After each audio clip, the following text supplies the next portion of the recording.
అధ్యక్షులు మనోహర్ యాదవ్ గారు, గౌరవనీయులు జిల్లా పార్టీ అధ్యక్షులు శంకర్ గారు, ఇప్పటిదాకా 7 డివిజన్లు వార్డ్ నెంబర్ 7 మన్యం శశిధర్ రెడ్డి గారు, మంచి ఉద్యమకారుడు, బీజేపీ. అదేవిధంగా ward number 8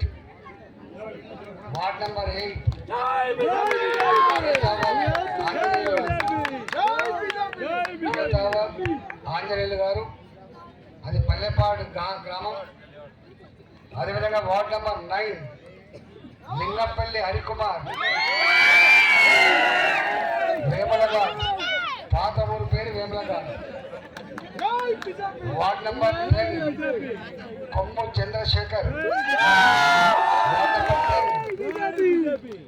Chandrasekhar, బంజరపల్లి Vemalapalli. Ward number 11 పిట్ల రత్నమ్మ శ్రీనివాస్. అదేవిధంగా వార్డ్ నెంబర్ 12 దయాకర్ రెడ్డి గారు,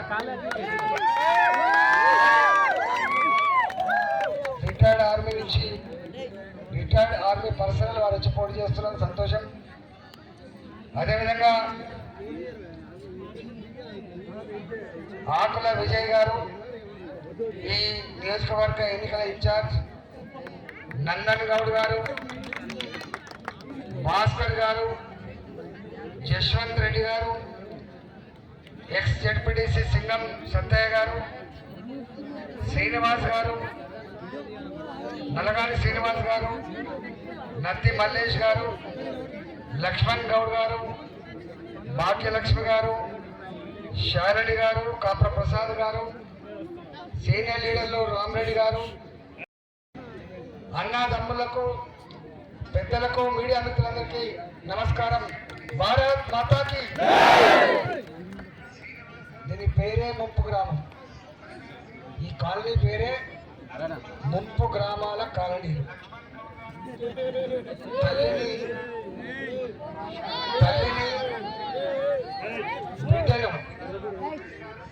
తల్లిని బిడ్డను వేరు చేస్తే సమాజం ఎంత దుఃఖిస్తుందో, రైతులు భూమిని వేరు చేస్తే సమాజం అంతే దుఃఖిస్తుందనడానికి సజీవ సాక్ష్యం ఈ ముంపు గ్రామాల ప్రజలు.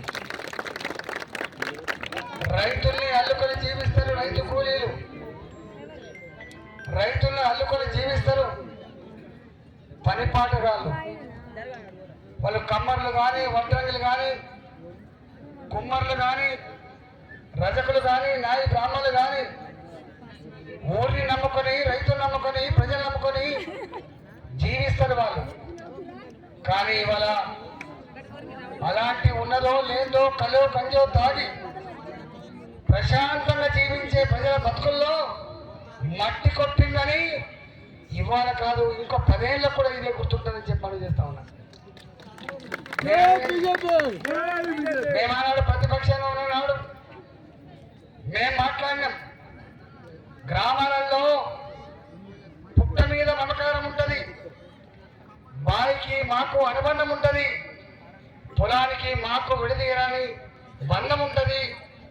గ్రామాన్ని ఇచ్చగొడితే, గ్రామాన్ని చెదరగొడితే ప్రజా జీవితాలే చెదిరిపోతాయని చెప్పారని భావించడం. నేను ఈ ముంపు గ్రామాల ప్రజలు మాత్రమే కాకుండా 50 ఏళ్ళుగా 60 ఏళ్ళుగా ఆనాటి ప్రభుత్వాలు, ఆనాడు 10,000కు కూడా ఎకరం లేని సందర్భంలో ఆ రోజులలో ఎస్సీలకు, ఎస్టీలకు, బీసీలకు అసైన్మెంట్ భూములు ఇచ్చిండ్రు. ఆ అసైన్మెంట్ భూములు ఆనాడు 50 ఏళ్ళ కాలం రాళ్ళు కొట్టుకున్నాం, చెట్లు కొట్టుకున్నాం, బావులు తవ్వుకున్నాం, వ్యవసాయం చేసుకొని బతికినాం. అలాంటి అసైన్మెంట్ భూములు కూడా ఇది ఇండస్ట్రీస్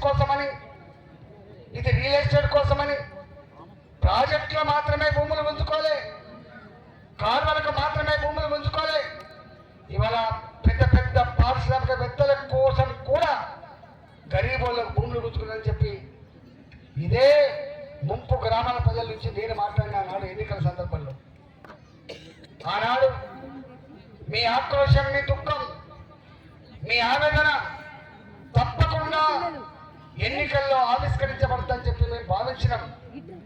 కానీ నాలాంటి వచ్చి మాట్లాడి మొదలుపెట్టిన తర్వాత ఎటో అయిపోతుంది, అయ్యేటట్టుందని చెప్పి భయపడి రాత్రి ఈ నియోజకవర్గ ప్రజానీకానికి మీకు బీసీ మంది ఇస్తాం, మీకు గొర్రెలకు పైసలు ఇస్తాం, మీకు ఎస్సీ దళిత బంధు ఇస్తాం, మీకు అంతకు ముందున్న డబుల్ బెడ్రూములు లేదా ఇంటి స్థలాలు 18 సంవత్సరాలు నిండిన వాళ్ళకి రావాల్సిన బెనిఫిట్స్ అన్ని ఇస్తామని చెప్పడమే కాకుండా ఒక 100 కోట్ల రూపాయల చెక్కులు కూడా తీసుకొచ్చి చూయించారు మీకు. అంతేకాదు చివరి అస్త్రం ఏవాళ్ళు ఈ ఈటల రాజేంద్ర అంటోడు ఏం చేస్తారు, వస్తే మళ్ళీ మాదే గవర్నమెంట్ వస్తుంది, నేనే ముఖ్యమంత్రి అయితా, మీ సంగతి ఏంటి అని చెప్పి భయపడితే రాత్రి ఇంతకుముందు శంకర్ చెప్పినట్టుగా రాత్రి ఆక్రోశాన్ని దుఃఖాన్ని దిగమించుకొని ఇష్టం లేకపోయినా కూడా ఎట్లా ఓటు వేసిందో నేను సజీవ సాక్ష్యం. కానీ ఇవాళ అయిందా మరి నేను ఈ ప్రభుత్వాన్ని డిమాండ్ చేస్తా ఉన్నా, ఇప్పుడు వచ్చిన ప్రభుత్వాన్ని డిమాండ్ చేస్తున్నా. ఇవాళ ఈ రైతాంగం చిందించిన రక్తం, ఈ రైతులు మాట్లాడిన మాటలు, ఈ రైతులు తెలంగాణ సమాజాన్ని కదిలించిన కన్నీళ్ళు ఏవైతున్నాయో వాటికి సాక్షిగా రేవంత్ రెడ్డి గారి ప్రభుత్వం వచ్చింది. నేను రేవంత్ రెడ్డి గారి ప్రభుత్వాన్ని డిమాండ్ చేస్తా ఉన్నా. ఆనాడు కేసీఆర్ ఏ మాటలైతే ఇచ్చిండో ఈ రైతాంగానికి, ఈ ప్రజానికానికి, అవన్నీ కూడా మీరు నెరవేర్చవలసిన బాధ్యత ఉందా లేదా అని చెప్పి అడుగుతా ఉన్నా.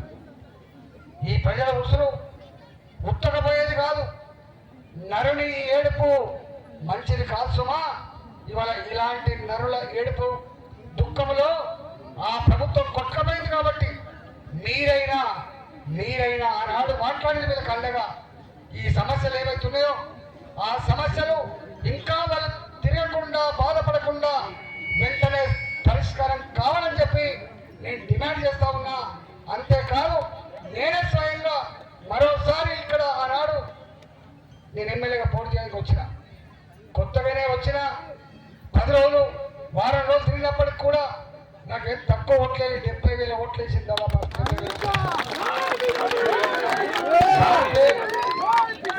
ఒక ముఖ్యమంత్రి మీద పోటీ చేయడమే పెద్ద గగనం, ఆ పోటీ చేసే సందర్భంలో కొత్తగా నేను నామినేషన్ వచ్చినాడు వేలాది మంది, ఒక 5,000 వస్తారనుకుంటే 20-25,000 మంది వచ్చి ఆనాడు ఒక సంఖ్య దాన్ని చూసే భయపడరు. ఇవన్నీ హామీలు ఇచ్చింది. నేను ఒక్కటి అడుగుతున్నా, ఇవాళ గతంలో ముఖ్యమంత్రిగా ఉన్న కేసీఆర్ గారు ఏదంటే కదా అయింది అన్నాడు, ఏదంటే కదా అయింది. ఇవాళ అవుతుందా? వస్తుందా? ఏమీ పని చేయకపోయినా వస్తుందా? ఈ నియోజకవర్గ ప్రజానికానికి హక్కు ఉంది నాకు ఈ సమస్య ఉందని చెప్పుకోవడానికి. కానీ ఆయన అందుబాటులో ఉండరు, రారు. ఇప్పుడు మళ్ళా మున్సిపల్ ఎన్నికల కోసం వచ్చింది. నేను మిమ్మల్ని అందరినీ సూటిగా ఒక ప్రశ్న అడుగుతా ఉన్నా. 2 సంవత్సరాలుగా నా గవర్నమెంట్ లేదు కాబట్టి నేనేం పని చేయలేకపోతున్నా అని చెప్పి స్వయంగా వాళ్ళే చెప్తుండగా మళ్ళీ కౌన్సిల్లో ఓట్లు వేసి గెలిపిస్తే బీఆర్ఎస్ పార్టీ కౌన్సిల్ గెలిస్తే పని చేస్తాడా అని చెప్పి అడుగుతున్నా. పని చేస్తాడా? అయితే సాధ్యం కాదు. ఎందుకంటే ఇక్కడ ఉన్నది government Revanth Reddy government, Congress party government. ఇవాళ ఇంతకుముందే భాస్కర్ ఒక మాట చెప్పి వచ్చిన సాంక్షన్లే రద్దు అయిపోయినాయి. అంటే ఎట్లా పని ఉంటుందో ఒకసారి చూడండి.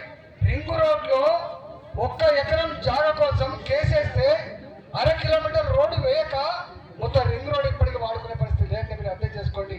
ఒక 5 పైసల బిల్ల పని కూడా ఇంకా 3 ఏళ్ల వరకు కేసీఆర్ గారి మనుషులు కానీ వాళ్ళతో తెలిసే కలుసులు కానీ చేయరనే విషయం మనకు అర్థమైంది. చేయరు కాక చేయరు, వాళ్ళ కోపం ఉంటుంది.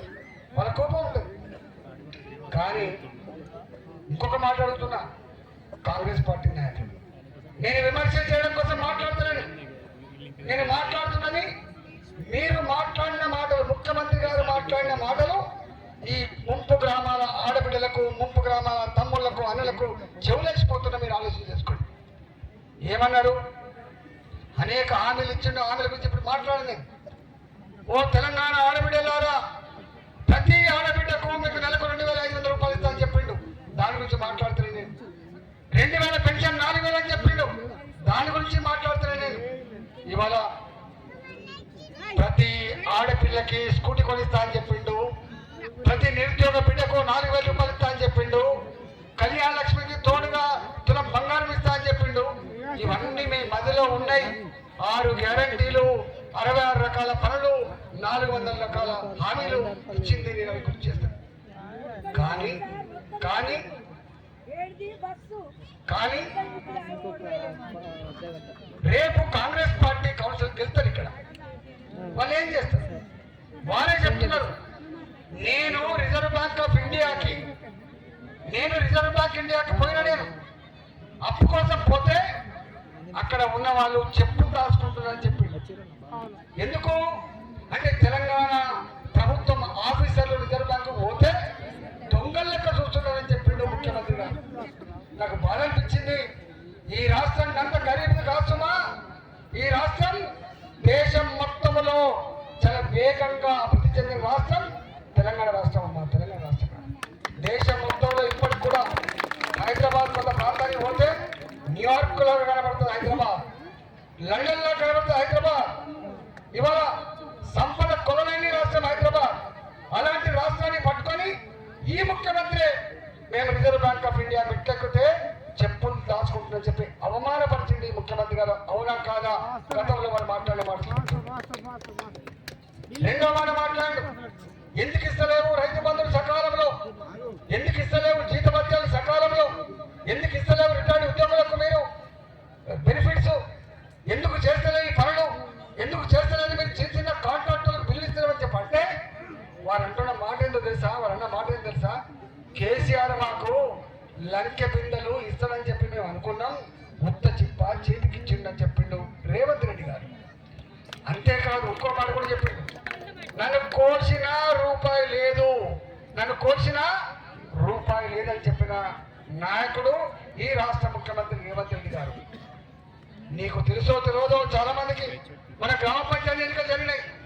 గ్రామ పంచాయతీ ఎన్నికలు జరగకపోతే కేంద్రం డబ్బులు రావని, కేంద్రం డబ్బులు రాకపోతే సఫాయి కార్మికులకు జీతాలు ఇవ్వలేమని, కేంద్రం డబ్బులు రాకపోతే కరెంటు బిల్లు కట్టలేమని, కేంద్రం డబ్బులు రాకపోతే గ్రామాలు వల్లకాడుగా మారిపోతాయని చెప్పి మాత్రమే ఎన్నికలు పెట్టింది. కానీ సర్పంచులు రావాలి, పాలక మండలి రావాలని చెప్పి మాత్రం పెట్టలేదు సుమా. ఇప్పుడు కూడా మున్సిపాలిటీ ఎన్నికలు వీళ్ళకేదో అధికారాలు కట్టబెట్టాలి, వీళ్ళ ద్వారా అభివృద్ధి చేయాలని చెప్పే భావన లేదు. 15th finance commission, 16th finance commission నిధులు మున్సిపాలిటీకి వస్తాయి కాబట్టి, ఆ నిధులు వస్తేనే సఫాయి కార్మికులకు జీతాలు కాబట్టి, ఆ నిధులు వస్తేనే కరెంటు బిల్లు కాబట్టి ఇక వాటి కోసం ఎన్నికలు పెడుతున్నారు తప్ప ఈ ప్రభుత్వం మీకు డబ్బులు పంపిస్తుంది, రోడ్లు వేస్తుంది, మోరీలు కడుతుంది అంటే భావన ఉండద్దని చెప్పి మనం చేస్తాం. అందుకే వాళ్లకు ఓటేసినా, రేపు కౌన్సిలర్ అయినా, వాళ్ళ ఈ మున్సిపల్ చైర్మన్ అయినా వాళ్ళ డబ్బు లేదు, మీకు ఇచ్చేది లేదు అని చెప్పడానికి మాట్లాడి మీరు ఆలోచించండి. దీని మీద డిబేట్ పెట్టమని చెప్పి ఆలోచించండి. ఉంటే గింటే మీకు తెలియదు. ఇవాళ మీ గ్రామాల నుంచి వచ్చింది మీరంతా. గ్రామాలలో మీరు అడగండి ఏమన్నా ఉపాధి హామీ పని ఉంటే, మనకు మెటీరియల్ కాంపోనెంట్ డబ్బులు వస్తే రోడ్లు పడ్డాయి. కేంద్ర ప్రభుత్వం ద్వారా వచ్చే ఉపాధి హామీ పైసలతోటి సిమెంట్ రోడ్లు వచ్చినాయి, మురికి కాలువలు వచ్చినాయి, గ్రామ పంచాయతీ భవనాలు వచ్చినాయి, అంగన్వాడీ భవనాలు వచ్చినాయి, రైతు వేదికలు వచ్చినాయి. ఇవాళ తిరిగే చెట్టుకు డబ్బులు వచ్చినాయి, శ్మశాన వాటికకు డబ్బులు వచ్చినాయి, తడి చెత్త పొడి చెత్తకు డబ్బులు వచ్చినాయి. కానీ ఇక్కడి నుంచి డబ్బులు రాలేదు సుమా. ఇక్కడి నుంచి డబ్బులు రాలేదు. రేపు ఈ మున్సిపాలిటీ, గజ్వేల్ మున్సిపాలిటీ, ఈ రాష్ట్రంలో ఉన్న మున్సిపాలిటీలు అభివృద్ధి కావాలంటే ఇవాళ మీ ఎంపీ రఘునందన్ గారు ఉన్నారు. నేను కూడా అంతో ఇంతో మీకు తోడుగా ఉన్నా ఎంపీగా. మోడీ గారిని ఒప్పించి మెప్పించి దీనొక స్మార్ట్ సిటీ కిందనో, దీనొక అమృత నగరం కిందనో ఇవాళ సెలెక్ట్ చేయించి డబ్బు తెస్తే తప్ప ఈ మున్సిపాలిటీకి డబ్బులు రావు, గుర్తుపెట్టుకో. అందుకే మేము అడుగుతున్నాం. ఇవాళ మా దగ్గర డబ్బులు లేకపోవచ్చు, ఎక్కువ తక్కువ. ఆయన మీరు చూసి మా డబ్బులు లేకపోవచ్చు. మేము ప్రజల్ని నమ్ముకున్న వాళ్ళం. మేము ప్రజల్ని నమ్ముకున్న వాళ్ళం, ధర్మాన్ని నమ్ముకున్న వాళ్ళం. మేము అన్నిటికంటే ముఖ్యంగా శ్రమను నమ్ముకున్న వాళ్ళం కాబట్టి మేము వాళ్ళ యొక్క ఓటుకు డబ్బులు పంచలేము. కానీ మీరు ఆశీర్వదించి గెలిపిస్తే నోట్లో నాలుకలా ఉంటారు, పిలిస్తే పలికే నాయకుల్లాగా ఉంటాడు. మీకు పని చేసి పెడతామని చెప్పి వాళ్ళని మీ చేతిలో పెట్టడానికి మాత్రమే ఇక్కడికి వచ్చింది తప్ప వేరే కాదు. కాబట్టి ఇంకా నాకు కూడా ఇంకో 10 మీటింగ్లు ఉన్నాయి. నేను ఇంకా పత్రికలో పోవాలి కాబట్టి నేను పోయిన తర్వాత కూడా వీళ్ళు తప్పకుండా మాట్లాడుతారు కావచ్చు పెద్దలు. మీరు అవన్నీ కూడా విని మీరు కూర్చున్న కాడ ఎంత బాధ అవుతుందంటే, నేను ఆయన చెప్పిన గజల ఎన్నికలు వచ్చినప్పుడు ఇవాళ 10 ఎకరాల రైతు కాలు మీద కాలు వేసుకొని కుర్చీలో కూర్చొని 10 మందితో మాట్లాడే మా రైతు, నేను ఎవరికి తక్కువ కాదురా అని చెప్పి బతికిన మా రైతు, ఎవరికి తరలించిన మా రైతు ఇవాళ గచ్చివల్లి చౌరస్తాలో అడ్డా మీద కూరగా మారిపోయిందని చెప్పిన అడ్డా మీద కూరగా మారిపోయింది. చెట్టుకొకరు పుట్టకొక రైతు.